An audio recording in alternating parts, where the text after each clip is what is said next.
Hello everyone, Dakoba here, and welcome back to Satisfactory. Previously, we had set up our basic aluminum production, which allowed us to unlock the Logistics Mark V and Control System Development milestones. Today, we're going to be diving into those milestones and working towards our main goal for the day, which is drones. Drones are the last piece of the logistics puzzle, and by unlocking them, we'll have much easier access to the rest of the map. Now, in order to build and use drones, we need to produce a number of components, the most important of which is radio control unit. In addition to being a building material for drones, they're a major component in several late-game recipes like turbo motors. So we'll be building a factory to produce those. But before we do that, we have a couple of other tasks we need to complete first. We'll need to set up a factory to produce crystal oscillators, which are a component for radio control units, and will also give us access to the quartz tree. We'll also be setting up a factory that'll produce some additional aluminum casings, as well as batteries, which we'll be able to use to power our drones as they fly around the map. We have a lot to do today. Let's get into it. All right, we are back here at the hub and taking a look at the control system development milestone, which we unlocked at the end of our last episode. We now have the ability to make batteries, radio control units, supercomputers, and our first space elevator part, the assembly director system. All right, now as part of this milestone, there are a number of recipes that we have unlocked, and the main one we're going to be looking at today is the radio control unit. Now there's an alternate recipe I'm going to want for this, which is going to replace computers with circuit boards and rubber. So it uses two components, but they're simpler components than computers, and so I think that'll be easier for us. But you can see that it takes a huge number of aluminum casings, and so even though we already have some production underway, we're not going to be able to get the scale of factory we want with what we're already producing. We're going to need to expand. We're also going to need to take a look at crystal oscillators, which are a recipe we haven't looked at yet. Now, fortunately, crystal oscillators are quite simple compared to most of what we've been doing. They're just about the easiest of the manufacturer recipes, requiring just cable, reinforced iron plates, and quartz crystals. The quartz crystals are a single production step from raw quartz into quartz crystals in a constructor, and cable can be made from iron using the iron wire alternate in 2 production steps. That just means that reinforced iron plates, which we've been making since phase 1, are the last thing we'll need. And so this should come together quite nicely. Now, the bigger challenge here is that this will produce 1 crystal oscillator per minute. And if we take a look at our radio control unit, we can see that we're going to use 1 1/4 per minute to produce 2.5 radio control units. So if we want to build these at scale, we're going to need several manufacturers worth of crystal oscillators, perhaps 15 or more. And so this is going to be quite a large factory because they're also used in a number of decorations for us. But if we can expand our aluminum casing production and our crystal oscillator production, that just leaves this computer component. And again, I'd like to find that alternate so we can do this with rubber and circuit boards because I think that'll be a little bit more accessible. But that's something we can take out a little later if we see that recipe come up. Now, the other thing I want to produce is going to be in the blender, and that is a battery. Now, batteries are the first blender recipe we have, and you can see that blenders have 2 solid inputs and 2 liquid inputs. So they represent sort of the pinnacle in terms of logistics complexity. And the batteries are no slouch on that. We're going to need sulfuric acid, which is a new recipe for us. Fortunately, it's pretty simple, made from just sulfur and water. We're also going to need alumina solution, which we can make from bauxite and water. And then finally, we'll need aluminum casings, which again, bauxite, water, and a little bit of coal, and we should be good. So this ultimately isn't that bad of a recipe to make, but it does further expand the number of aluminum casings we'll need to produce. So that's something we'll have to manage. And just as with our other aluminum production, we will have some water byproduct we'll need to deal with. So I think our first factory for today is going to be for aluminum casings and batteries. We'll be building, I've run some numbers on this, and I think that a factory that's producing 60 batteries, so three blenders worth, and then 240 aluminum casings per minute will give us exactly what we need and has some really nice numbers using 550 bauxite, 300 coal, and 300 sulfur. Now, in order to do that, we are going to need to find another recipe, and this is one that I quite like because it pairs so nicely with batteries, and it is this instant scrap recipe, which fortunately we already have. We can go ahead and unlock and take a look at it in the blender. Now, what Now this has the downside of introducing sulfur into the aluminum production chain. But since we're already going to be using sulfuric acid on site for production batteries, then by using it also in the production of the aluminum scrap, we can greatly simplify our process and make this much, much simpler and in much higher quantities very easily. So I think we're going to be setting up a factory that uses that instant scrap recipe to make the aluminum that will then turn into casings, both for our future radio control unit factory as well as for our batteries. Now, as we head out, there's one more task I want to take advantage of, and that is going to be looking at our first space elevator component. We're not going to be building this today, but if we take a look at it, you can see that this is going to take supercomputers and adaptive control units. Now, supercomputers are going to require a new factory. We don't have all the components we need for them yet, at least not all in one place, so that's going to take some work. But the adaptive control units, we have a production line in place for, and we actually already have enough stockpiled to make the assembly director systems we need to complete this milestone. However, given how space elevator parts tend to work, these adaptive control units are likely something we're going to want going forward. So as we head out exploring, I'm going to pop by our phase 3 space elevator factory and expand our storage there, just so that we can build up an even larger stockpile of it. We've got about 1,080 in storage right now, and we'll need exactly 1,000 to produce the assembly director systems for our current phase. But if we can triple that storage, build a few thousand more in stockpile while we work through this phase, then we'll be in a good position if we need those going forward as well.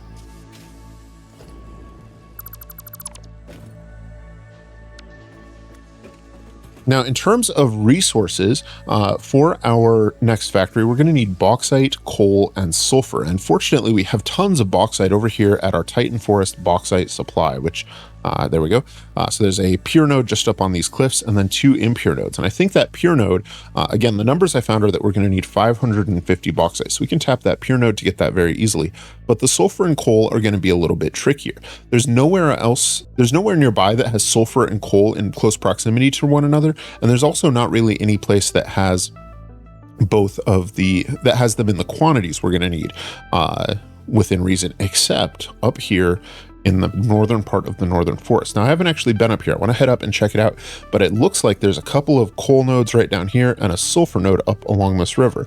And if we're able to find those and they are as close as they look on the map, and then we might be able to build a depot up there to bring those resources back to our sort of Callisto plant just there to the north, you can see rising above the trees, and build our battery factory at that site. So let's pop on over to the desert and see what we can do about running a train line to the northern part of the desert to find that sulfur and coal. All right, we are up here at the location we'd found, and there are indeed a couple of coal nodes right here at the edge of these cliffs. We're right at sort of the southern end of that large structure there. And this forest is surprisingly cool looking. I'd never really noticed before. I'd never really taken the time to take stock of it, but I think this may be a place. I think for today, we're just going to slap down a temporary station. This might be a place we come back and do some architecture later, because I think that we could do some really cool things with these trees and the river running right nearby, things like that. But right over here, we should have our sulfur node, and I don't remember. Down on the ground. Oh, there it is. Okay, so we were right on above it. It's not even back in the cave, but there's a Mercer sphere. That's nice. But yeah, so here is our sulfur. So just a couple 100 meters away, should be pretty easy to run a belt line just over here. And I think what we'll do is set up our train station right up in this clearing over there, because like I said, I quite like these trees, and I'm curious to see what I can come up with if I take some time to decorate around this place. But we'll save that for a future time and just set up a temporary train station right here, run a belt line through there, and get these resources loaded up and sent over to one of our bauxite areas. All right, we are up at our turbo fuel power plant and aluminum factory over here. And these are doing great for us. And I've been trying to think about how I want to use the rest of this space. I like the way this concept is developing. Obviously, we still need to wrap our aluminum factory down here, but that's something we can get to, whenever.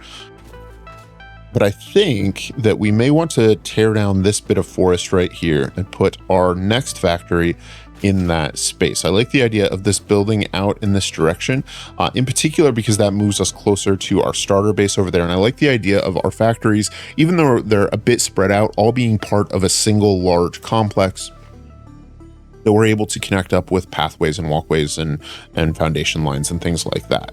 And so most of our factories are all sort of in this general region of the map. We've got our starter base over here. We've got this large factory section here. And so if we can build our next factory in this location, then it's only a short little, it's only a couple hundred meters to run a line of foundations, a road or a rail line or something over there, so that we are all in place. And we could even potentially put some more factories in there. There's that ravine down there, which is quite nice, although there is a manta that inhabits the place, and we'll want to be sure not to have clipped through our factory buildings. So I think we're going to build in this location. I've also been playing around with the idea of building up here on the hill, because we have the large tower on that side and then the large sort of flat structure on this side. I think having another tower in that location might be good. It doesn't necessarily have to be for this factory, and actually this factory, looking at the list of machines in it, doesn't really lend itself to a tower sort of build. So that might be something we play around with a little bit later. So I think we'll probably stick with this side here. So I think with that out of the way, we can go ahead and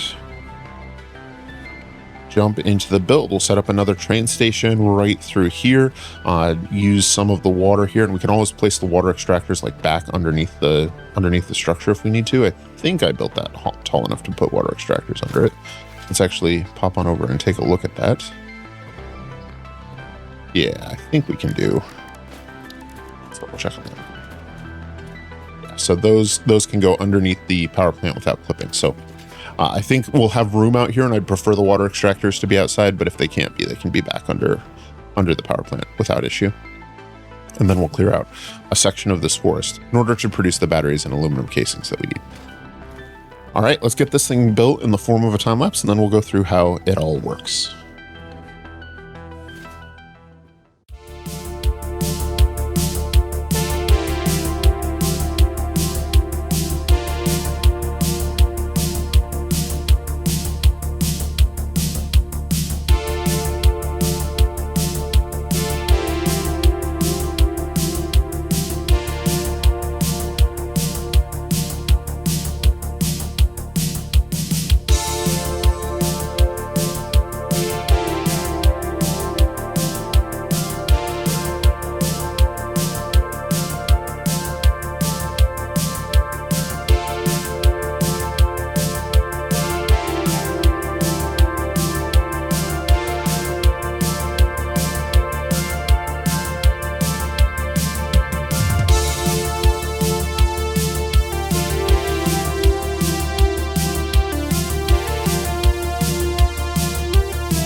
All right, and that is a battery and aluminum casing factory all complete. Let's go through how it works. We're starting off here at our train station where we are unloading our sulfur, our coal, and our bauxite. Now you can see I'm using a double unload line here. That's just a aesthetic choice at this point. A single belt line would be more than enough to unload here, but that's one of the cool things about these industrial storage containers is that you can use them as a sort of merger. If you have two input lines coming in, and then you can have a single output line coming out. And so that allows you to unload the train station quite a bit quicker. And that's what these storage containers are here for, is to act as a buffer. See, when a train stops at a station, the station pauses for 20 seconds. It can't unload or load new items into it. And so it's a good practice to have these buffers whenever you use a train station.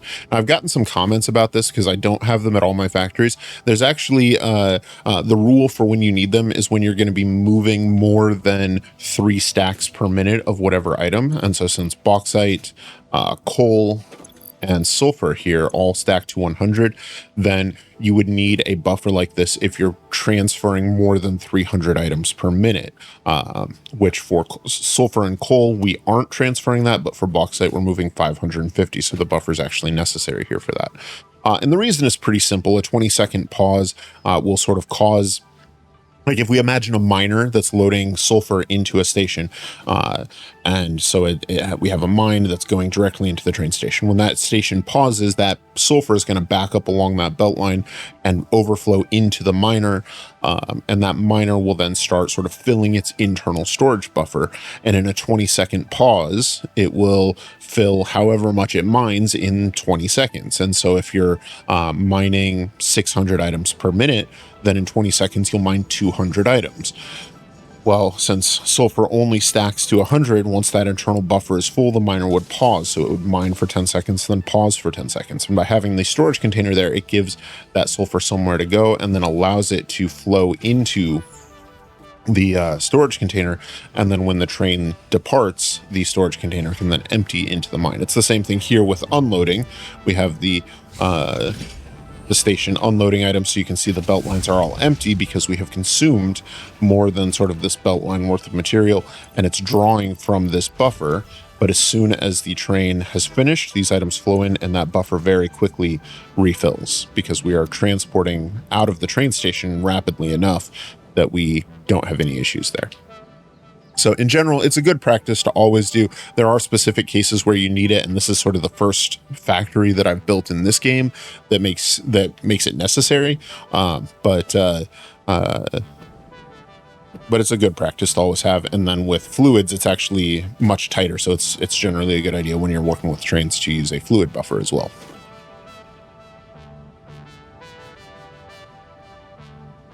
Now, as far as production here, it's actually quite simple. We're taking our sulfur in our first refinement step here in these 6 refineries and combining it with water. We're taking 300 water and 300 sulfur and producing 300 sulfuric acid per minute. Now, these 6 refineries are all running at 100% clock speed to produce that acid, which then flows into 6 blenders. And each of these blenders takes 50 per minute. Now, these 3 blenders are producing instant scrap. That also requires bauxite and coal. And you can see that each blender takes 100 coal. So that's going to consume our 300 coal per minute as well in these 3 blenders. Now, it takes 150 bauxite. So we're using 100, total of 450 in this section, as well as some water. Now, you may have noticed that I said we were drawing 300 water from that extractor and using 300 in our sulfuric acid production. So where does the 180 water we need here come from? Well, 150 of it actually comes from these buildings itself. The water here loops around back and flows into this pipeline to provide water to these, and the rest actually comes from our battery blenders over here, which also produce water as a byproduct. So that's producing some water as well. So that water all flows back here and provides for these blenders.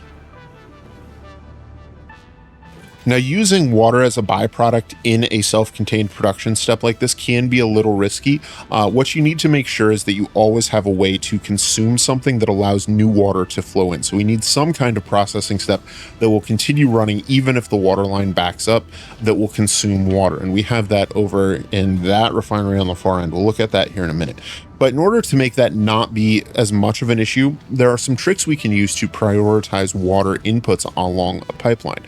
And so one of those is to use what's called a VIP junction. See, fluids in Satisfactory tend to prioritize items that have a lower elevation input, or fluids, yeah. So in this case, if we were to take this water line and feed it into the bottom of this section here and feed that water line into the top, then the pipeline that enters from the bottom would be considered a higher priority and would therefore flow into the pipeline first. However, VIP junctions are sometimes finicky and don't always work as you expect. But there's another trick that I found is a little bit more reliable, and that is to simply add additional junctions along the lower priority line. It seems that as water propagates down a pipeline, each junction sort of reduces its priority just a little bit. And so as it flows into this junction, that reduces its priority. As it flows back into a pipe, it's down again, and then into a junction, and then into a pipe, into a junction, into a pipe, into a junction, into a pipe, and so on. And the result is that by the time it reaches this junction here, the water coming from the right-hand side, from the output of our blenders, is going to be at a higher priority than the water on the left. Now, this is just a property I've noticed. I haven't found any documentation for it in the game, so I wouldn't necessarily rely on it in your own factories until you've tested it for yourself, but I found that it is working for me in this build and in many others. Now these blenders over here are producing aluminum scrap, and they're producing 300 per minute each. Since our maximum belt speed is 720, we need more than a single belt taking the aluminum scrap over to our smelters over there. And that's where this structure comes in. This creates a second belt line that travels underneath down here and across and reconnects over on the other side. So that gives us the parallel belt lines we need in order to move the resources across to the other side of the factory. Now over on this side of the factory, we're taking that aluminum scrapping and sending it into a smelter array, which is producing aluminum ingots. Those aluminum ingots are then going into 5 constructors to produce our aluminum casings. Now over here we have a refinery, and this refinery is going to consume water and bauxite. The rest of the bauxite we're bringing in, as well as 100 water per minute to produce alumina solution.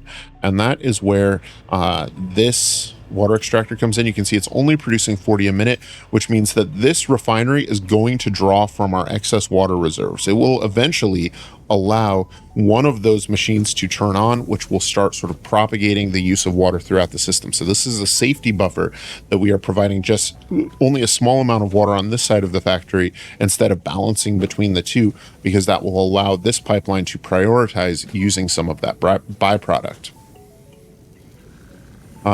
But this is producing the 120 alumina solution we need. And so if we take a look at our battery blenders here, you can see they each require 40, as well as the 50 sulfuric acid from before, and 20 casings.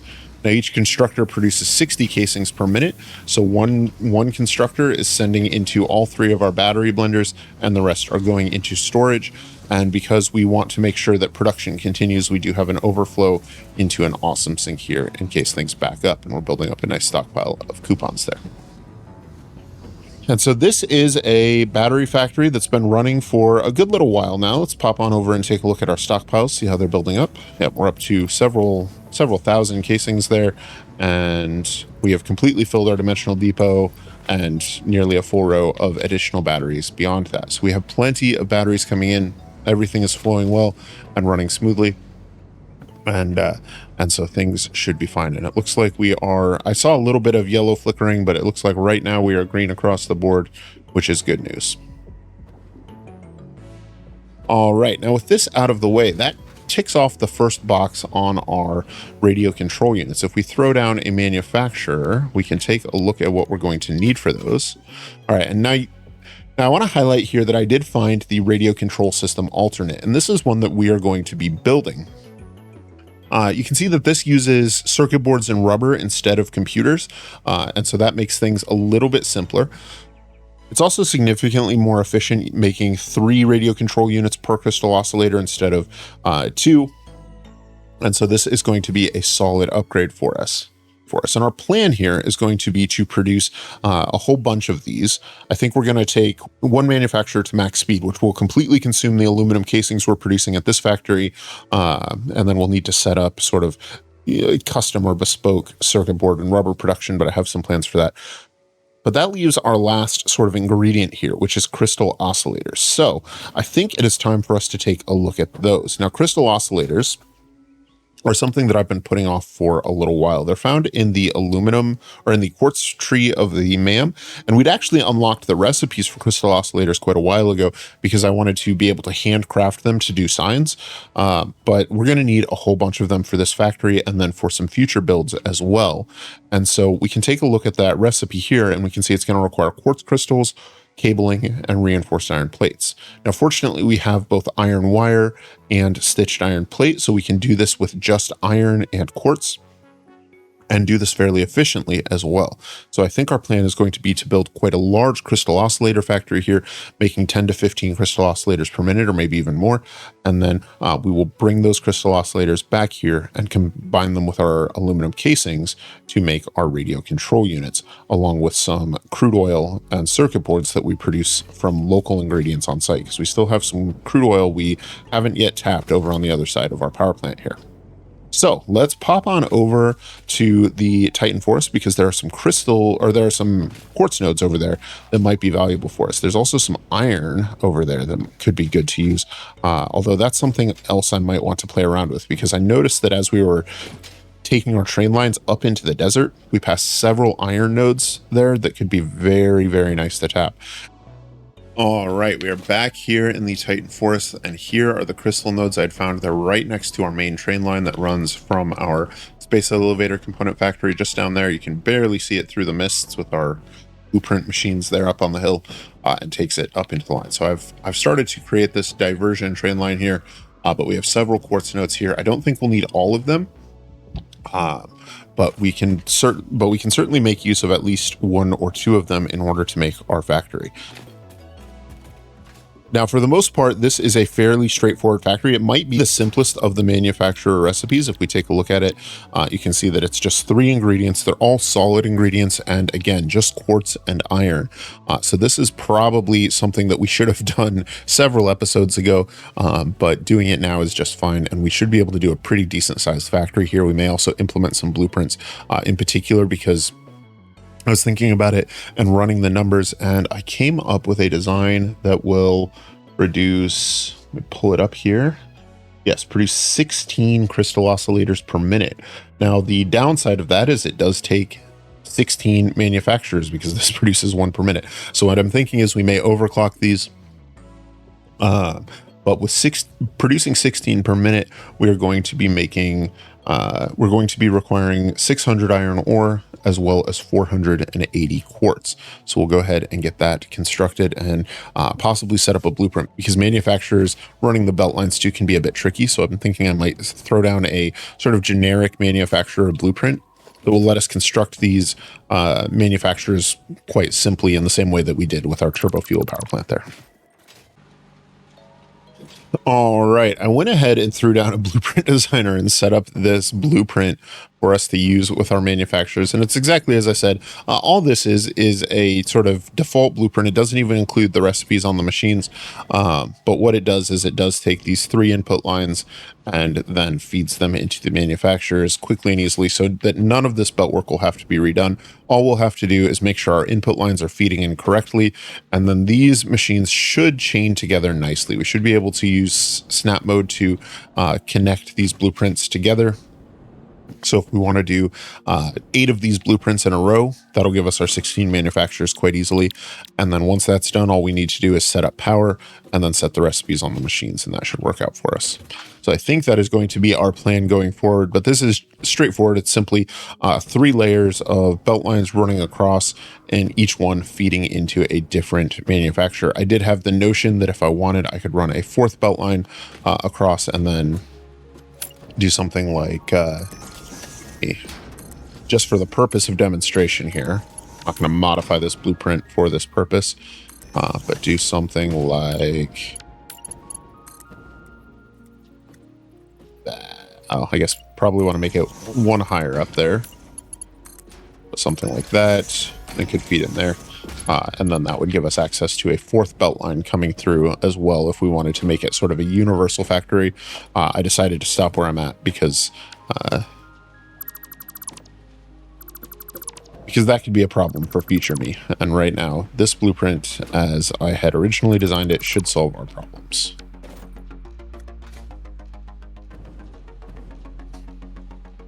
All right, let's go ahead and jump into a time lapse and get this thing built.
All right, and that is a crystal oscillator factory, all complete. So when you save and reload the game, all the machines work in unison, and it's so cool to see them all going at once.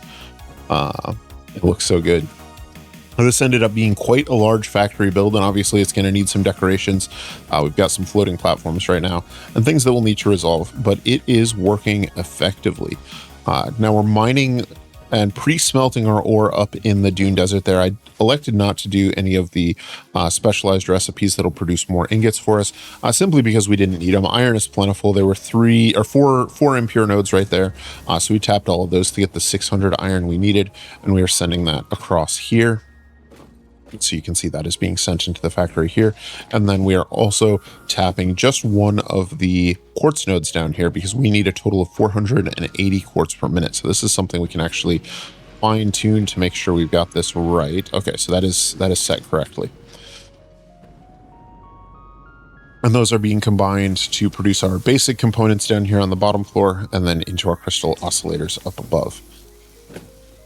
Now, this bank of constructors over here, we have 32 constructors that are producing the iron wire, producing wire using the iron wire alternate. And I had originally intended for these to be 4 banks of 8, but that tree got in the way. So we ended up with 3 banks of 9 plus 5 more on the end. Now that's producing 700 wire per minute, which should be enough to flow more or less perfectly through, and is coming down here into these constructors on this side. Now, this row of constructors in the middle is taking some of that iron wire and turning it into cabling, which is then going into our manufacturers up above. And then the rest is being sent on into those assemblers. Those assemblers are making stitched iron plate, which means they also require iron plate. So we are taking our iron line, and after we feed it to all of our constructors on this side, we are diverting it underneath and across. And we can see down here that diversion. We're also doing the same with our wire, just bringing those over and then sending that into these constructors to make our iron plates. So we're making our iron plates, our wire, and that is giving us our reinforced iron plates coming out of these assemblers on this side. See those flowing in now. Now, as far as the quartz goes, that simply needs a single processing step into refined quartz, or into quartz crystals rather. And so that's what these constructors are for, is that they are gathering up that quartz and sending it along. Although it looks like, okay, everything is flowing. We're just not consuming. I wonder what that's about. I wonder why we are having some backups there. They should all be running nicely. So I wonder if we are not quite filling our manifolds on our reinforced iron plates, for example. It's like we're getting pretty close if we haven't filled them all together. But that would cause everything else to back up just a little bit. Looks like all our manifolds are filled though, so I'm not sure what that's all about. But that is coming up here into this bank of constructors. Now you'll notice that I only have 6 constructors on each side, 12, and this is meant to produce 16 reinforced iron plates. So I'm actually doubling the speed of 4 of the constructors to make up the other 6. I didn't like how the factory looked with the 4 additional constructors sticking out on this side, so I elected to stop there because that creates a nice symmetry with the size of the lower level of the factory. So I think that looks better, and ultimately we've got plenty of power shards to spare, and so that is no trouble at all. Now those crystal oscillators are currently flowing into a storage container and into our dimensional depot, which has completely filled, of course, and we are starting to build up a nice little stockpile, just barely. But producing 16 a minute is going to be way more than we need. By my best estimates, we should need at most 6 right now. So this will give us 10 a minute in excess that we can save for future projects or that we can use as our own personal stockpile. And crystal oscillators are important because they are a component for the large signs, the billboards, and the small and large billboard signs. And so having a nice stockpile of those will be helpful because if we end up doing some large lighting decorations using those signs, like a sci-fi building on one of our factories, for example, we can certainly use up hundreds and hundreds of signs in the construction of that. And so having a nice stockpile of those crystal oscillators will be just fine for that. Now, with this factory out of the way, we have just about everything we need for our radio control units. The last step is going to be making circuit boards and rubber. And those are things we actually already have production lines for, although not in the volume that we need. We're looking at something like 60 circuit boards per minute and a whole bunch of rubber as well. And that's just going to take a lot of space and production buildings.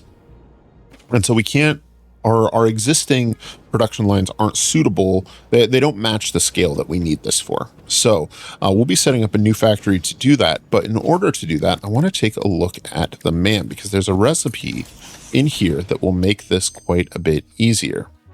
And that is going to be, I can find it. Oh, there it is. Okay, so yes, I'd already picked it up. That is going to be the electrode circuit board. Because remember, if we take a look at our radio control system, we need rubber and circuit boards. Well, goes back. If we take a look at this recipe, the electrode circuit board, that requires rubber and petroleum coke. And rubber, if you make it with the default recipe, gives you a leftover of heavy oil residue, which can then be turned into petroleum coke, which means that both of these ingredients are made from pure crude oil in relatively simple production steps. And that makes this a very appealing recipe for us. And it also means that we can build this factory over at our Callisto plant, because that is where we have some spare crude oil to spin. Well, so we'll have to run a pipeline over and figure out how we want to transport these crystal oscillators over there. But once we've done that, we'll have everything we need to build this last factory quickly and easily. Now, transporting these crystal oscillators is actually an interesting question. And I think what I want to do is use drones. So let's pop on back to the hub and see what it would take for us to unlock drones and set up our first drone logistics.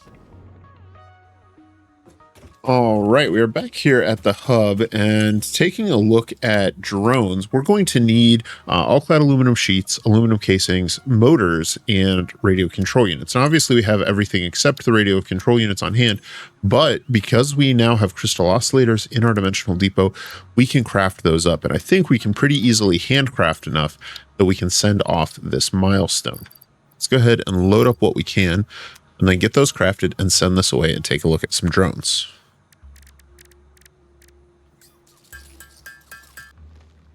All right, and with that milestone sent away, we can go ahead and set up a drone port and take a look at it. Now, if we want to build a drone, that will actually have to be built on top of a drone port. We don't need to do that right now. We can, we're not going to actually hook this up, so we don't need to worry about having a drone on there. And we can take a look at everything else that is related to it. Now you can see that a drone port is going to require 100 megawatts of power. That's going to be regardless of whether or not the port is in use at the given time. It's just a constant draw of a huge amount of energy, and that's going to become an issue if we start building these at scale. You can see our max consumption is getting dangerously close to our production rate, and that's something we're going to have to resolve. It looks like we may also have some flickering. Now, drones are a great tool in the logistics toolbox, although they do have some drawbacks. The drone ports take a huge amount of power, the drones themselves require fuel, and they also have a really highly variable throughput rate, which is to say that in certain circumstances, their throughput rate can be very, very low, even slower than a Mark 1 belt, and in some cases, it can be very, very high, even faster than a Mark 6 belt. And so, essentially the issue you run into with drones is that each drone can only carry 9 stacks of items, and that they have a takeoff and landing time at each drone port of about 45 seconds. That means that if you were to place 2 drone ports right side by side, the total transit time of these would be just a hair over a minute and a half. And so if you pair that with the small number of items that they can carry, that can be an issue. Now, they do travel very fast. A drone leaving a drone port at one corner of the map, traveling to the far corner of the map, we'll see a transit time of around 5 minutes or around 10 minutes on the round trip flight.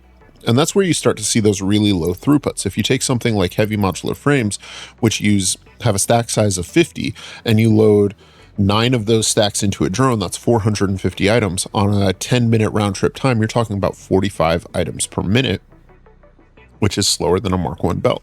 At the same token, if we were to take 2 drone ports, for example, one over at our Callisto plant and one here at our starter base, and put wire onto it that stacks to 500, we would be carrying 4,500 items and it would take only about 2 minutes to get there, which means that we would be exceeding our fastest belt speeds. We would need multiple Mark 6 belts in order to match that sort of item transit speed. But this variability sort of makes it a little hard to tell when drones are going to be optimally suited. So as a rule, I like to use drones when there isn't a throughput issue, where we only need to move a few items a minute. So for example, our crystal oscillators are only going to be moving 16 items per minute at most. And so that is something that a drone, even at the slowest rate, can certainly handle. Now, the fuel is another major limitation. The fuel types that we've seen so far are going to be very short-lived. Regular packaged fuel, a drone can easily burn through 30 a minute of, and that is just too much for it to really be viable. But once we get into the more advanced fuel types like rocket fuel, then those work a lot better, and batteries are particularly well suited for drones. And so a single drone port under standard conditions, you can expect to use between 2.5 to 3 batteries per minute. Since we're producing 60, I expect our battery factory can provide for 20 to 25 drones, which will be plenty for us to use it as part of our logistics network for the next several factory builds. Now for today, we're going to be building a single drone hop. We're going to have a port at our crystal oscillator factory and a port at our radio control unit factory, and a single drone will fly between them. So let's pop on over to our crystal oscillator factory and see what we can't get set up over there. All right, we are back here at our crystal oscillator factory, and we can go ahead and set up our first drone port over here. Let's go ahead and do that right over here. Drone port, set that there, and let's see if we can't nudge this into a place that fits nicely and works well for us. Okay, about there. Drop it down a little ways, bring it back one. And maybe up right there. Let's see, how's that look? I think that is going to be perfect for us. That'll give us nice even view, clear view of the sky, and then we can go ahead and set up some catwalks in order to make access to this just a little bit easier. And in order to provide for the drone port, what we'll do is we'll come over here to this little section between our structures here. Place a conveyor lift that drops down there. So I think we need to go down another layer there. We do not need those going there. And then this one,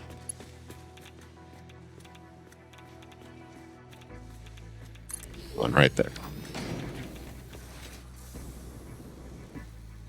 And of course, all of this will need some cleaning up.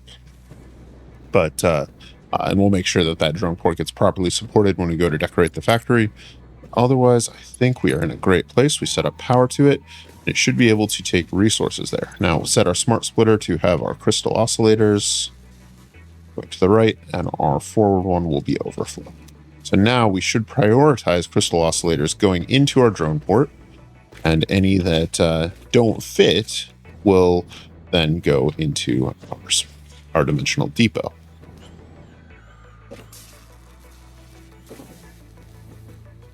All right, now this drone port will, now we're not actually going to place a drone at this drone port. We're going to be using this as a destination drone port. And so let's pop back on over to our battery factory, where we will set up the sort of source drone, the sort of home base for the drone that'll be retrieving these crystal oscillators. It's nice when you're just flying by a place you've spent hundreds of hours and you see a Mercer sphere you forgot to pick up. It's a nice little feeling there. So we're right here at our coal factory and sulfur mine, and just had a crystal or a Mercer sphere that we'd never noticed before. Always fun. All right, we're back here over at our battery factory, and I went ahead and set down a drone port here and then fed batteries into the fuel input for the drone port. Now, drones don't need to use batteries anymore. That's how they were in early access. Now they can use any kind of packaged fuel, but batteries are still a great fuel source for them. Now, drones can use a variety of different fuel types. Batteries are sort of a really good one for us. They can also do packaged fuel, although they'll consume it very, very rapidly. And turbo fuel is only about a third as efficient as batteries. So I think this is a good choice for us here. And this will actually also tell us how many batteries that this drone will consume in this route. So this route will take about 3 minutes per trip, which means we can move. And remember, a drone has 9 stacks of inventory. So that would mean about 3 stacks per minute of crystal oscillators, or about 300 per minute. And, or you can see there, we're getting 2.98 stacks per minute. And we're going to be consuming 2.41 batteries per minute. Since we're producing 60 batteries per minute, we could run probably about 25 such drones off of our current production, which is going to be more than enough for quite a while. Now, in order to set up our drone port, each port has at most one drone that acts as its home port, and then you can set a destination. So for example, over at our crystal oscillator factory, we have this Arlanda port, which I forgot to change the name of when we were over there, but that has no destination port on it. And that's just fine because there's no drone attached to that port. Instead, we're going to be using this port as the source for our drone. So we're going to build a drone at this port that will fly to Arlanda, pick up the items there, and then bring it back here. And so you can use this to sort of daisy chain parts around, but the trick is providing fuel at every port that has a sort of drone attached to it. And so it's common to use a spoke and hub system where we build a large drone airport at this location, provide batteries to all of them, and then have one drone that flies out and picks up one item and brings it back here, and then another drone that takes that item and delivers it to another destination, because a direct point-to-point network would require fuel at one of those sites. Oh, okay. You can take it upstairs and put it in your tow box. You did a really good job waiting until I was ready to talk to you. And so in this case, all we need to do now for this drone port to work is to place a drone in this location. And you can see that that's going to be built with the resources we already have. It does require an automated miner, which is interesting. So we'll need to make sure we have a nice stockpile of those. But this should load up on its batteries, and then it should take off. And if we hop on, we can go for a ride. Although I don't think our character is going to be able to keep up with the drone. We'll see how far we can make it. But these things move pretty quick.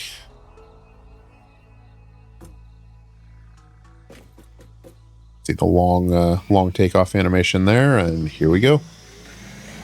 Yep. And that's about as far as we made it. And there you can see the drone. They do tend to try and navigate the landscape, which is cool. So it's not flying directly to the factory. It seems to be looping around some of the hills and mountains and trees and things. But it will go get some crystal oscillators and bring them back here for us to use in our factory. Now, the other thing I've done over here is brought over a crude oil line across to this location, and that is just being tapped over on the other side of our turbo fuel factory. We had a normal and a pure crude node over there, and I think for this one we are looking at using around 400 units of crude, and so I went ahead and tapped that pure crude node and then just sent the pipeline across. You can see it running alongside of our blueprint designer there and over through here. I don't mind running pipelines through concrete foundations. That sort of clipping doesn't bother me. It looks intentional as long as it's done right. And so that is coming along underneath the factory over here around our Caterium factory here and into the back of that plant. So we'll be using that crude oil plus the aluminum casings, as well as the crystal oscillators that our drone should be returning with. Looks like it's flying back, but it should be here arriving quite shortly because they do tend to move pretty quickly. Zoom in, we might be able to see it flying in. Oh, I think there it comes. Right there. And away it goes to get some more. Those crystal oscillators flow over here into this storage container, and then that is what we'll provide for our radio control unit factory. Now, I've been playing around with the radio control unit factory, and I've decided to do things down here, but I want to be mindful of this sky manta. I want to make sure that we're not messing with it. And so I went ahead and put down this guideline to sort of indicate where it's going to be flying. but we'll be building in this location, trying to bridge this gap, because I quite like the idea of our factory extending over closer to our starter base. And I think we can do some really interesting stuff with the landscape here, with the waterfalls below, possibly. Although we'll have to see if that's something we can get into the factory or not. So we'll play around with the design and take a look at it after it's built. Let's get into it.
All right, and that is a radio control unit factory all complete. Let's go through it.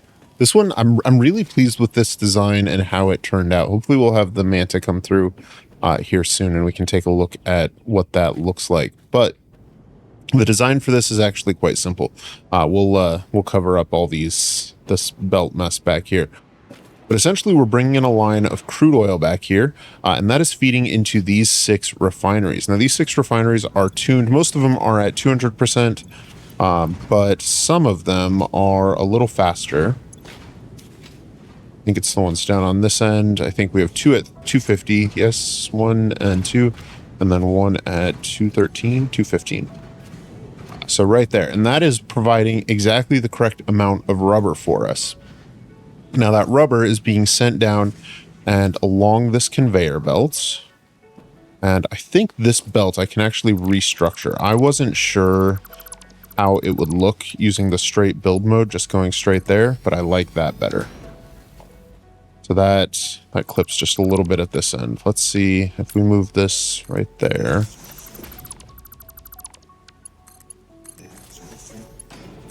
There we go. That's what we want it to look like. All right, so that is taking the rubber down, and the rubber is feeding into our assemblers as well as our manufacturer directly. Now, those assemblers are producing circuit boards using the electrode circuit board alternate recipe, which requires petroleum coke. Unfortunately, the production of rubber produces heavy oil residue, which we can turn into petroleum coke very easily. Now that petroleum coke is, some of that petroleum coke is being sent on, most of it's being sunk. And this is an area where we could have some where we could improve some efficiency if we wanted to expand this at a later time. We actually only need one of these refineries producing producing coke to feed those assemblers. The other 2 are simply burning up our leftover polymer or heavy oil residue so that the rubber refineries don't back up.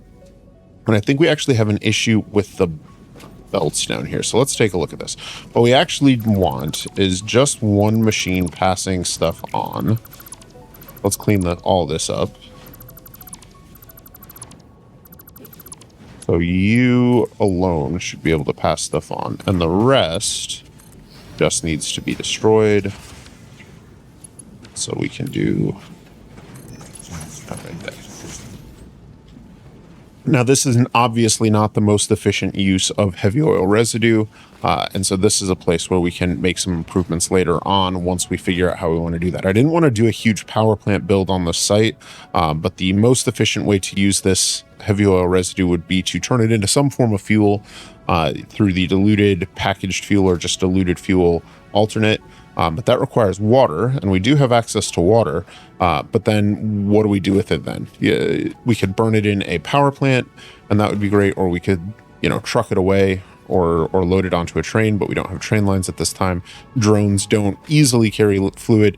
And so this is an open problem, something that we want to solve. But right now, we are simply burning it up in order to keep the cogs going, keep the machines running. But regardless, the coke and rubber are being turned into circuit boards, and the circuit boards, rubber, and then the casings and crystal oscillators that we made up at our battery factory and over at our crystal oscillator factory are coming into this machine to be turned into radio control units at a rate of 11.25 per minute. A little less than I had originally planned. We also have the option, of course, of chucking a summer sloop or even a few summer sloops in there. We've got several. We go ahead and do that, and that will ramp up our production for just a little bit, give us a nice stockpile. But realistically speaking, 11 and a quarter is going to be more than enough for most realistic purposes because you don't use that many of them. I was looking at the recipes for them, and this is an area where as we get into the late game, if we want to build a big factory for the fun of building a big factory, we certainly have that option. But in terms of what you need and what you might actually sort of be compelled to have and use, there is less than you would think. Radio control units are used in pressure conversion cubes and turbo motors. Now we're going to need 100 pressure conversion cubes in order to make our nuclear pasta, one of our space elevator components. So we're going to need a grand total of 200 radio control units for that. And then if we want to produce more later on for things like nuclear power or some other advanced late game technologies, then we could absolutely use more, and we could use a great deal more.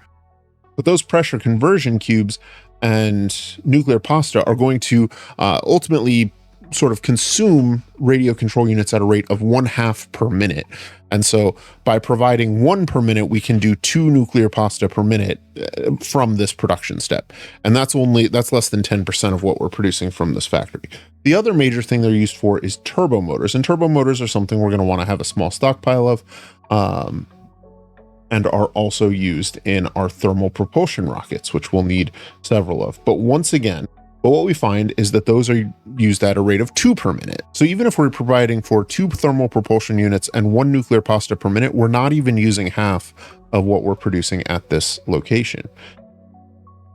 Now, we may choose to build those factory lines larger, of course, but ultimately this factory, despite having a fairly small footprint, is producing plenty for us to certainly finish the game and even to finish it quite quickly. The other components we need don't use these recipes and resources. So I think this is a good baseline for us, and will be more than enough for us to build a nice stockpile for all the drones we would want to build, as well as being able to send some of those resources on via drone to be a component part in future factories.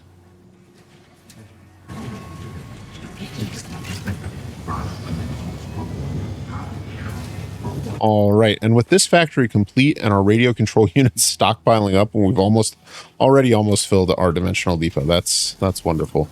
Let's pop on back to the hub just over here and take a look at what we have next. Obviously, we still need to decorate these factories, but that may be a task for next time or something that happens between episodes. But for now, I want to take a look at what we have in tier 7 and 8. Now with radio control units, we gain access to one more major milestone, and that is advanced aluminum production. That's going to be huge for us because it gives us access to the resource well pressurizer and extractor. Lets us draw water, crude oil, and nitrogen gas out of the ground. That nitrogen gas is going to be a key component in both cooling systems and fused modular frames, which we're definitely going to need production lines for. Now we're also getting dangerously close to our maximum consumption. We've built factories that have active power usage of over 10 gigawatts today. That's the scale of factory we're working at, and we cannot afford another day like that. Now, fortunately, our next production lines are a little bit smaller, but not that much smaller.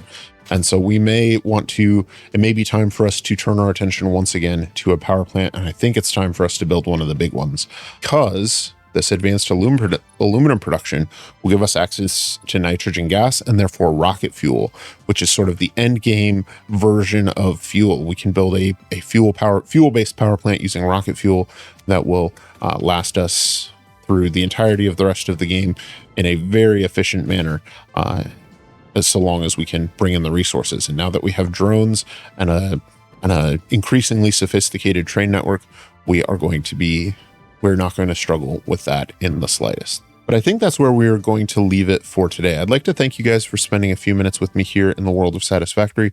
I hope that you've enjoyed this episode, and I hope that it has made your day just a little bit better. Leave a like if it has, and subscribe if you would like to see more. As always, my name is Dakoba, and I hope you have an efficient day. I will see you soon.